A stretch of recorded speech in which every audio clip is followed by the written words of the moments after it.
abbiamo la fortuna di aver incontrato proprio 2 dei 3 sfidanti alle primarie e la cosa bella è vedervi sorridenti e naturalmente insieme uniti.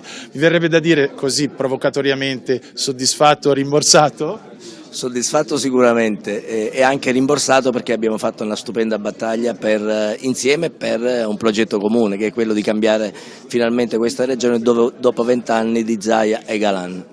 Grazie Pipitone. E invece pronta per sfidare il colosso veneto, cioè il famoso governatore Zaia che tutti temono?